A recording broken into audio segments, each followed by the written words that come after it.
swag surfing. They did a wonderful job.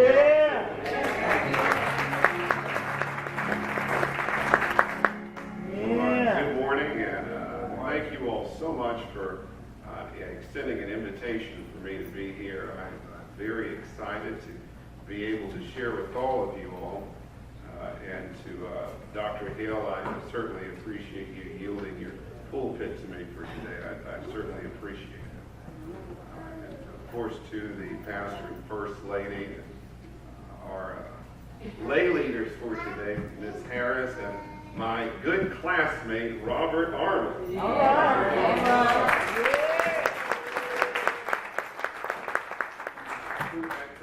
We affectionately called him lean back, because if you've ever seen him walk, he has a lean. And lean back just became the nickname. But Robert has been a friend of mine since the moment I stepped foot on Tuskegee University's campus for band camp in the fall of 2005, which doesn't sound like that long ago, but the more I think about it, it just might be. But anyway, he has been a real good friend of mine, and I certainly appreciate him for extending the invitation for me to be here. I didn't expect to have to explain, however, the fire that he mentioned at my apartment. For the record, I did not start the fire. My roommate did. He was trying to fry some chicken, and he didn't get the chicken in the grease. The grease fire, and that's when Robert and I became in the same apartment complex. We'd see each other all the time. To not belabor the point, I'm a good Baptist. All right. I'm a good Baptist, and I don't believe in being up here long. But I will say, if I hear some amens too early, that's not going to work. If they come in later on, okay, then I'll think, all right, they're understanding. Well, there is a word from the Lord that can be found today in the Old Testament book of Daniel. If you all wouldn't mind standing and turning to the 3rd chapter of the book of Daniel. And it is a very familiar passage, very familiar story, the 3rd chapter of the book of Daniel. And I'm going to jump around for a bit, and I'll call out which verses we're going to. And if you'll just stay with me, we'll get through. So the 3rd chapter of the book of Daniel, verse 1, and I will be reading from the New King James Version. Nebuchadnezzar the king made an image of gold whose height was 60 cubits and its width 6 cubits. He set it up in the plain of Dura in the province of Babylon. The 12th verse. And this is someone speaking to the king, and he said, "There are certain Jews whom you have set over the affairs of the province of Babylon, Shadrach, Meshach, and Abednego. These men, O king, have not paid due regard to you. They do not serve your gods or worship the gold image which you have set up." Then Nebuchadnezzar, in rage and fury, gave the command to bring Shadrach, Meshach, and Abednego. So they brought these men before the king. Nebuchadnezzar spoke, saying to them, "Is it true, Shadrach, Meshach, and Abednego, that you do not serve my gods or worship the gold image which I have set up? Now if you are ready at the time you hear the sounds of the horn, flute, harp, lyre, and psaltery, in symphony with all kinds of music, and you fall down and worship the image which I have made, good. But if you do not worship, you shall be cast immediately into the midst of a burning fiery furnace. And who is the God who will deliver you from my hands?" Shadrach, Meshach, and Abednego answered and said to the king, "O Nebuchadnezzar, we have no need to answer you in this matter. If that is the case, our God, whom we serve, is able to deliver us from the burning fiery furnace, and he will deliver us from your hand, O king. But if not, let it be known to you, O king, that we do not serve your gods, nor will we worship the gold image which you have set up. Verse 21. Then these men were bound in their coats, their trousers, their turbans, and their other garments, and were cast into the midst of the burning fiery furnace. Verse 23. And these three men, Shadrach, Meshach, and Abednego, fell down bound in the midst of the burning fiery furnace. Then King Nebuchadnezzar was astonished, and he rose in haste and spoke, saying to his counselors, did we not cast three men bound into the midst of the fire? They answered and said to the king, true, O king. Look, he answered, I see four men loose, walking in the midst of the fire, and they are not hurt. And the form of the fourth is like the Son of God. Then Nebuchadnezzar went to the mouth of the burning fiery furnace, saying, Shadrach, Meshach, and Abednego, servants of the Most High God, come out and come here. Then Shadrach, Meshach, and Abednego came from the midst of the fire. Today I'd like to center my message on the theme, trial by fire.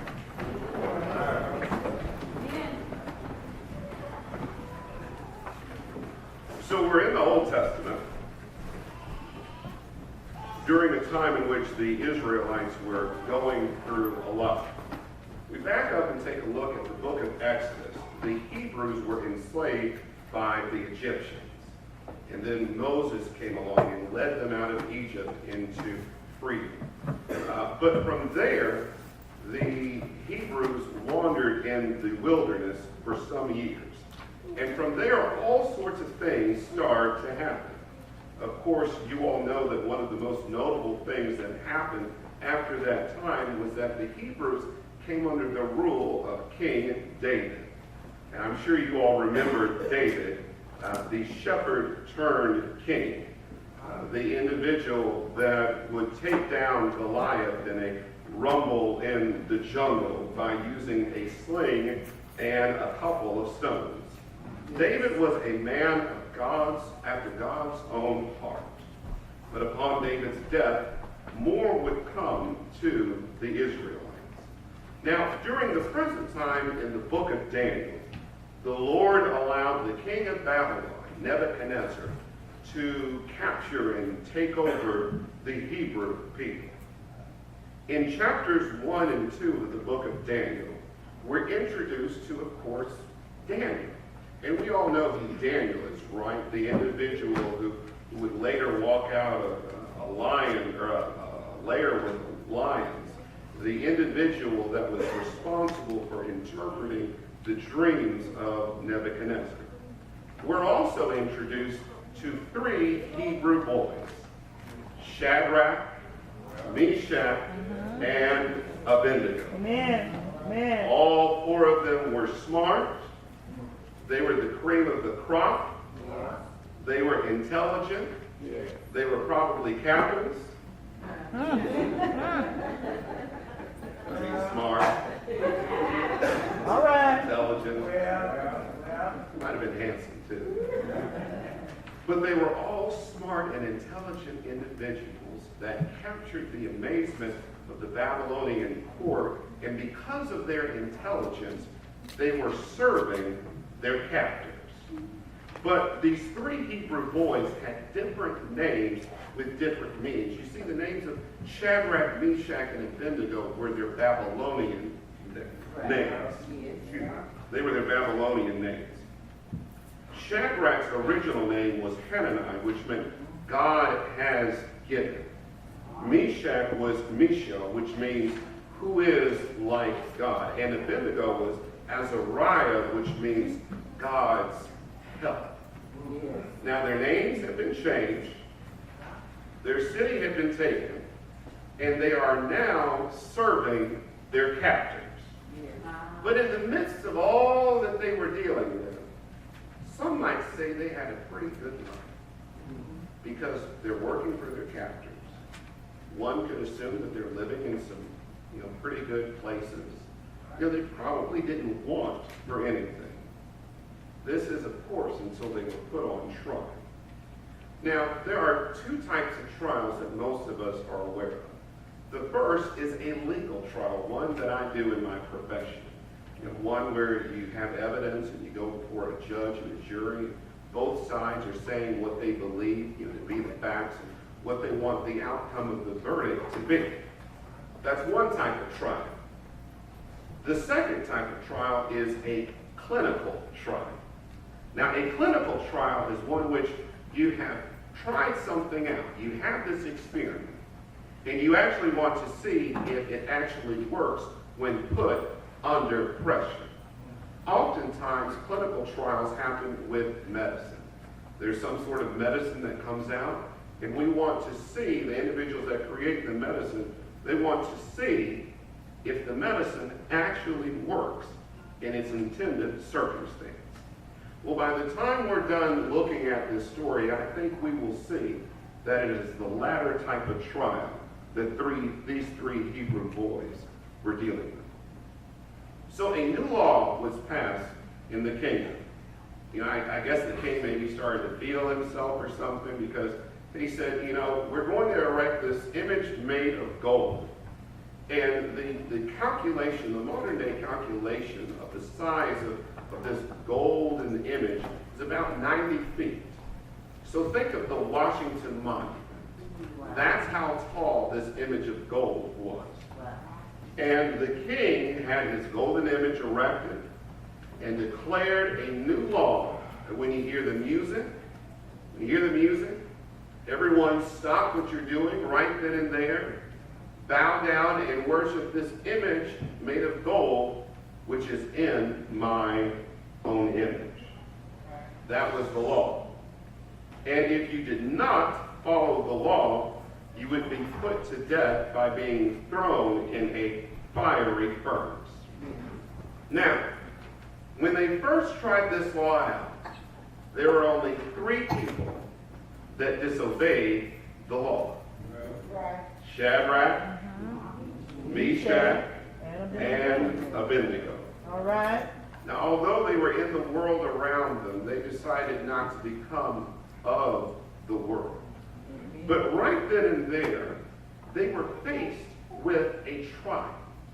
You see, they saw that there was this new law, and that everyone around them was complying with this law. And they knew that if they didn't comply, they would be put to death by fire. And they embraced their trial. They embraced their fire. And that is my first point that I would want you to take away today. Embrace your trial. All right. Many times people are so quick to ignore the blessings of adversity that they do not recognize that the presence of God is wrapped up in the adversity that they're dealing with right then and there. Here, these 3 Hebrew boys were presented with this law that we discussed, where they know that at the end of the day, if they don't comply, they will be tossed into the fiery furnace. But what is the purpose of fire? What is the significance of fire within this story? Well, to Hebrews, fire represented the presence of God in the Old Testament. You see, God first speaks to Moses in a burning bush. Later, he comes to Moses in fire on Mount Sinai. Later on, God guides the Israelites through the desert in a pillar of fire. Ezekiel also talks about a vision of God as surrounded by fire. Well. And then David in Psalms says that God has appeared as lightning in a storm. Fire, fire, fire, trial after trial after trial. All of those indications indicate that the presence of God is in the fire leading up into where we are in the Old Testament. So these individuals, when they're told that we're going to get cast into the fire, already know that the same God that led us out of Egypt and the same God that has led us to this point where we are right now will not abandon us in the fire.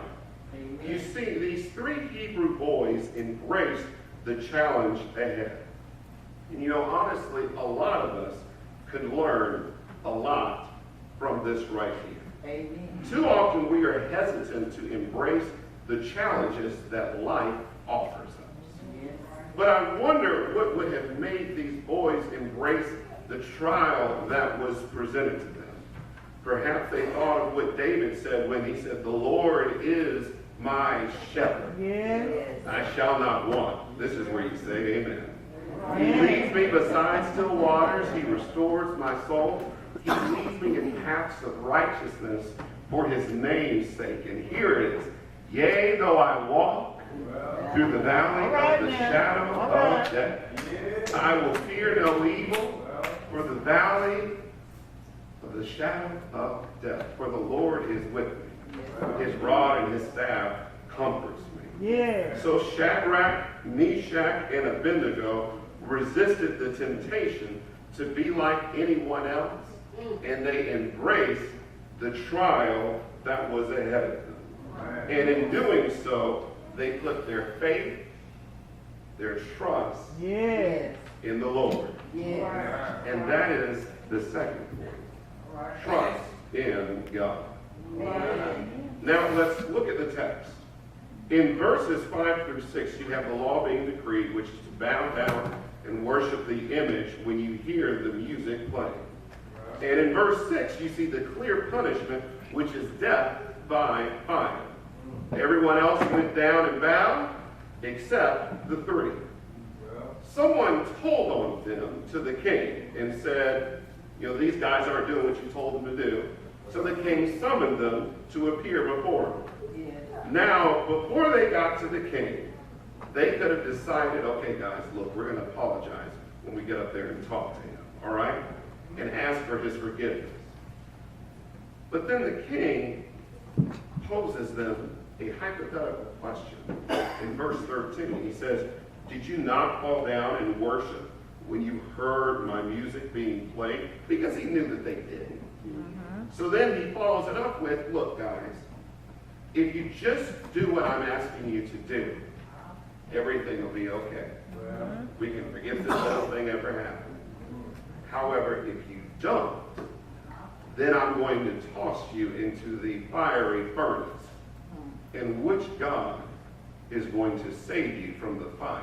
Well, which God is going to save you from my hand? Yeah. So in understanding the second point of trusting in God, it's critical to have a clear appreciation for what happens next. Yes. First, look at the way they responded to him, which starts in verse 26. They responded, "O Nebuchadnezzar, not your majesty, not king," but they called him by his first name. No respect for the God. Second, consider in which they said, "O Nebuchadnezzar." Now, if you just read the scripture, you'll miss it in its intended context. It's not, "Oh, Nebuchadnezzar, you are so mighty." No. Nebuchadnezzar. All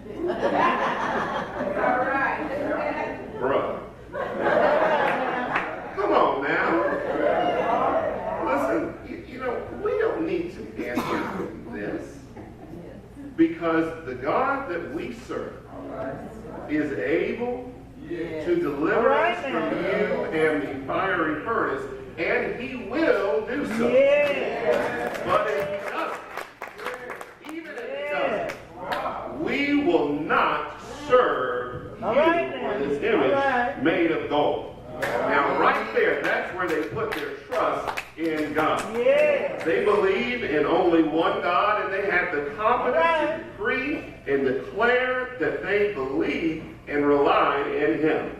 Never do you see anything in there saying or relating remotely to the fact of them possibly saying, "Oh Lord, why have you allowed us to end up in a situation like this? We have believed in you. We have worshiped you. We dealt with all this other stuff. And yet you still put us up to this. No, they didn't say that. They just said that we believe in God. Yeah. Here's the takeaway. Bad things happen to good people. But even when bad things happen, you must trust in God. Amen. God never did say that you wouldn't face a trial by fire. He actually said that you would, but you must have faith in Him. Sorrow and despair, sadness and grief, these things will all come to you. Yes. But thanks be to God that we have a God who is willing to walk with us through the fire. Yeah, Isaiah said, the Lord is mine. And when you walk through the flames of oppression, the fire won't burn you and the fire won't consume you, because I, God, am always there. Amen. These three Hebrew boys put their faith in the one who is able to keep them from falling. The one who is able to do exceedingly, abundantly, above all that we can ask and think. You see, the word able. See, I kind of like that part right there. The Lord is able to save us from the fire. And see, if you think about what they're saying right there, they are saying that this God that we serve is able to do more than what you could ever do to us. See, we're talking about the God that is able to protect us on a daily basis. We're talking about the God who is able to, if I were at my church, my pastor might say, wake me up early this morning. Start me on my way. Give me food to eat. Give me clothes to put on my back. Shoes on my feet. And he woke me up early this morning. Let me get in my car in my right mind. Make my way to church. And make it into the house of the Lord to serve Him one more time. This is the Lord, the God who is able to rock you in the midnight hour. This is the same God who is able to make your enemies leave you alone. The Lord is able to do exceedingly, abundantly, above all that we can ask. This is the God that they put their trust in. This is the one that they trusted in their trial. Romans tells us that trials strengthen our faith. They build our character. They make us stronger. You know what? Job even said, though God may slay me, yet will I trust in Him. So here we are. We have Shadrach, Meshach, and Abednego. They have embraced their trial. They have put their trust and faith in the Lord. And we know what happens next. They get cast into the fiery furnace. But what happens here is when grace steps in. And that is the third point, that you may have grace through your trial. You see, grace is something that nothing of us ever earns. We just get it through the goodness of God. And so here they have been put into the fiery furnace. They're bound up, they're wrapped up, and they're tossed into the fiery furnace. And here is when the grace steps in. You see, the king thought that he got it. But he looked in and he saw something he didn't expect to see. And Christians, whenever people are coming your way, whenever people are trying to hurt you, the same people that are trying to hurt you will look at you. They will look in and see something they didn't expect to see. The king looked in and he saw something he didn't expect to see. He saw something he didn't ever see before. And he looked in and he said, oh my gosh, what is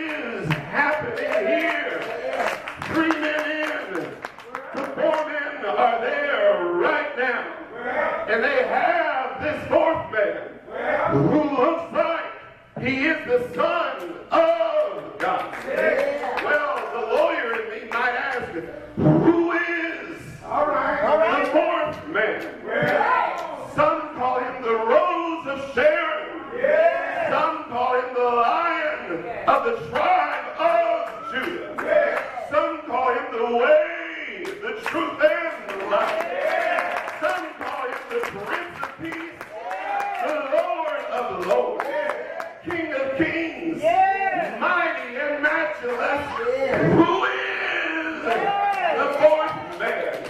And well, since I am a Baptist, I might have to tell you that he is the one that died on Friday. He is the same one who stayed all Friday. And he is the same one who stayed all Saturday. But early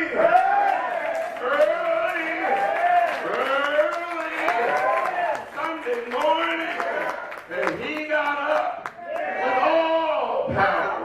So here's the takeaway. Thank God for the fourth man, because he's able to do exceedingly abundantly above all things. Thank God for the fourth man in your trial. God bless you.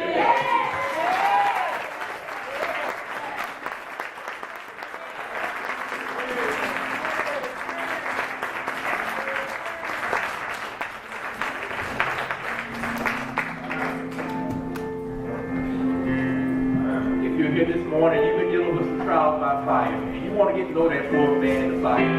Our pastor here this morning, he's going to extend an invitation this morning. You desire prayer or desire to unite with this church, our pastor